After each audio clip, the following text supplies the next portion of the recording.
लंका का युद्ध समाप्त हो चुका था। अग्नि, शंखनाद और अस्त्रों का कोलाहल अब स्मृति बन चुका था।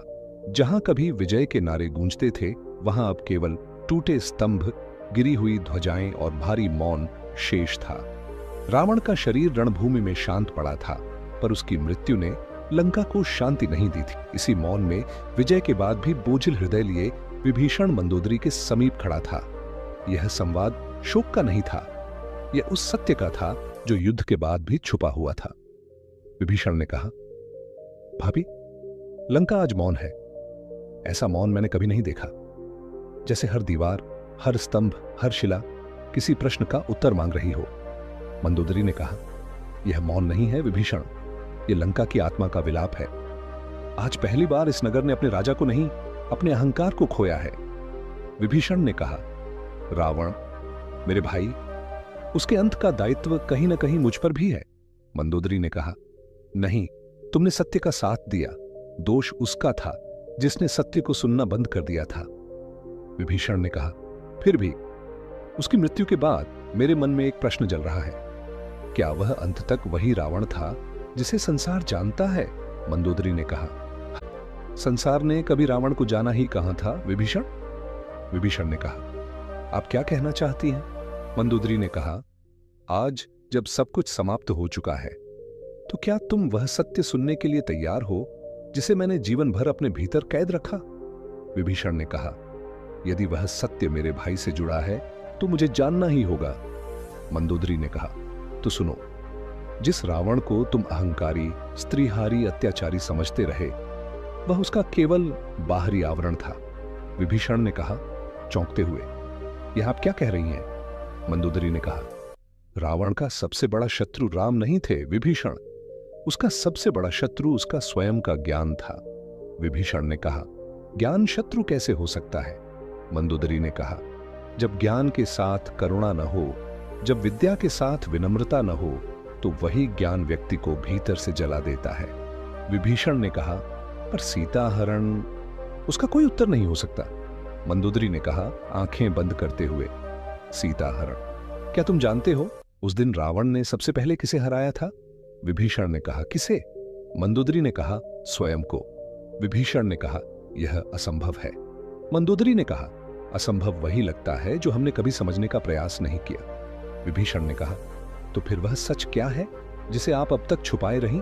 मंदोदरी ने कहा, धीरे पर स्पष्ट, रावण जानता था कि राम कौन है।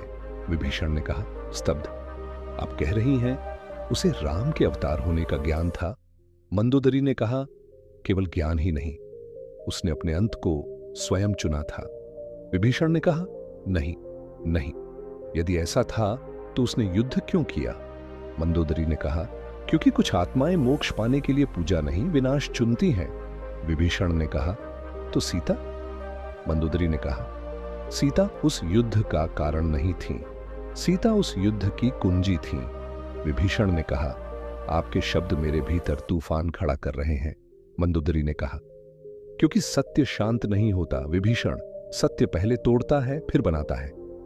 विभीषण ने कहा, तो रावण ने मुझे क्यों नहीं बताया?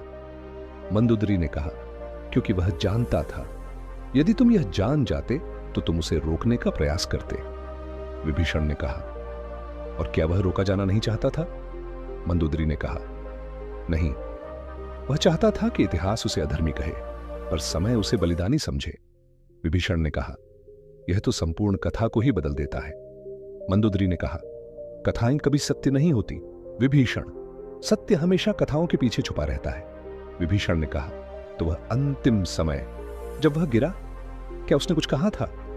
मंदोदरी ने कहा, आंखों से आंसू बहते हुए, हां, उसने कहा था, मंदोदरी, अब मेरा भार उतरेगा, अब संसार मुझे नहीं, मुझसे मुक्त होगा। विभीषण ने कहा कांपती आवाज में, तो मैंने अपने ही भाई को। मंदोदरी ने कहा, नहीं, तुमने उसे वह मार्ग दिया जिसे वह स्वयं अकेले पार नहीं कर सकता था। विभीषण ने कहा, फिर मेरा दंड क्या है? मंदोदरी ने कहा, दंड नहीं, तुम्हारा उत्तरदायित्व है। विभीषण ने कहा, कैसा उत्तरदायित्व? मंदोदरी ने कहा, इस सत्य को अपने भीतर जीवित रखना, क्योंकि यदि यह सत्य बाहर आ गया तो राम की मर्यादा पर प्रश्न उठेंगे और रावण की निंदा अधूरी रह जाएगी। विभीषण ने कहा, तो इतिहास झूठ पर टिका रहेगा? मंदोदरी ने कहा, इतिहास नहीं, लोक कथा। विभीषण ने कहा, और सत्य? मंदोदरी ने कहा, सत्य समय का इंतजार करता है विभीषण, और समय कभी न कभी प्रश्न करता ही है। विभीषण ने कहा, यदि यह सत्य बाहर नहीं आ सकता तो फिर आपने आज मुझे क्यों बताया भाभी? मंदोदरी ने कहा, क्योंकि कुछ सत्य बोले नहीं जाते, वे सौंपे जाते हैं। विभीषण ने कहा, पर मैं इसे ढो पाऊंगा या नहीं, ये कैसे निश्चित है? मंदोदरी ने कहा, क्योंकि तुम ही एकमात्र हो जिसने रावण को उसके अंत से पहले पूजा नहीं और राम को युद्ध से पहले देव नहीं माना। विभीषण ने कहा, मैंने केवल धर्म चुना था। मंदोदरी ने कहा, और रावण ने अधर्म का पात्र बनना चुना। विभीषण ने कहा, आप बार बार कहती हैं कि उसने सब जानबूझकर किया, पर कोई पिता, कोई पति, कोई राजा अपना सर्वनाश क्यों चाहेगा? मंदोदरी ने कहा, क्योंकि रावण केवल राजा नहीं था विभीषण, वह त्रिकालदर्शी था। विभीषण ने कहा, आश्चर्य से, त्रिकालदर्शी? मंदोदरी ने कहा, उसने अपने तप से केवल देवताओं को नहीं, अपने भविष्य को भी देखा था। विभीषण ने कहा, तो उसने अपना अंत देखा और फिर भी उसे रोका नहीं? मंदोदरी ने कहा, क्योंकि वह अंत केवल उसका नहीं था, वह अंत लंका के उस पाप का भी था जो वर्षों से जमा हो रहा था। विभीषण ने कहा, तो क्या लंका का नाश आवश्यक था? मंदोदरी ने कहा, हां, क्योंकि कुछ नगर विजय से नहीं, भस्म होने से पवित्र होते हैं।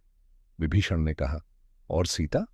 मंदोदरी ने कहा, सीता, रावण ने उन्हें कभी भोग की दृष्टि से नहीं देखा। विभीषण ने कहा कठोर स्वर में, यह बात मैं स्वीकार नहीं कर सकता। मंदोदरी ने कहा, मैं जानती थी, इसलिए यह सत्य मैंने कभी तुम्हें नहीं बताया। विभीषण ने कहा, तो फिर अशोक वाटिका? मंदोदरी ने कहा, वह कारागार नहीं था, वह एक सीमा थी। विभीषण ने कहा, सीमा? मंदोदरी ने कहा, जहां से आगे रावण स्वयं भी नहीं जा सकता था। उसने सीता को छुआ नहीं, क्योंकि वह जानता था यदि उसने ऐसा किया तो वह केवल अधर्मी नहीं, अज्ञानी कहलाएगा। विभीषण ने कहा, तो उसने उन्हें रोके क्यों रखा? मंदोदरी ने कहा, क्योंकि सीता का लंका में होना राम का लंका में आना निश्चित करता था। विभीषण ने कहा धीमी आवाज में, तो यह युद्ध पूर्व निर्धारित था? मंदोदरी ने कहा, हां, और रावण उसका पहला बलिदान था। विभीषण ने कहा, तो उसने मुझसे शत्रुता क्यों रखी? मंदोदरी ने कहा, क्योंकि यदि तुम लंका में रहते तो यह युद्ध कभी पूर्ण नहीं होता। विभीषण ने कहा, वह मुझे दूर भेजना चाहता था? मंदोदरी ने कहा, नहीं, वह तुम्हें सुरक्षित रखना चाहता था। विभीषण ने कहा कांपते हुए, तो मेरा त्याग, मेरी पीड़ा?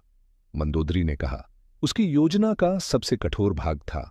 विभीषण ने कहा, और राम, क्या वे सब जानते थे?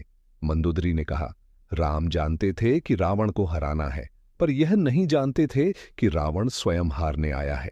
विभीषण ने कहा, तो राम और रावण दोनों धर्म के लिए लड़े? मंदोदरी ने कहा, नहीं, राम मर्यादा के लिए लड़े, रावण प्रायश्चित के लिए।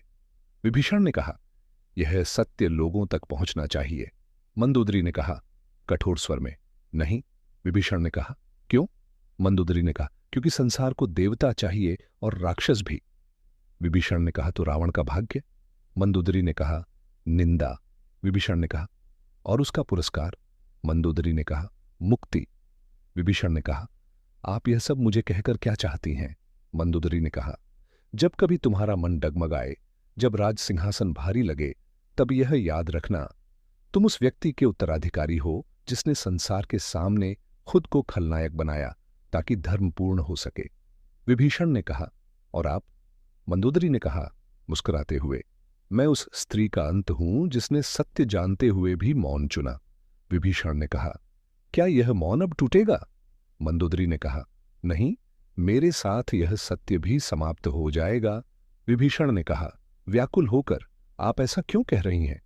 मंदोदरी ने कहा, क्योंकि कुछ सत्य केवल एक पीढ़ी तक ही जीवित रहते हैं। विभीषण ने कहा, और यदि भविष्य पूछे? मंदोदरी ने कहा, तो इतिहास मुस्कुराकर कहेगा रावण अधर्मी था। विभीषण ने कहा आंखें नम, और सत्य? मंदोदरी ने कहा, सत्य राम के चरणों में मौन होकर बैठ जाएगा।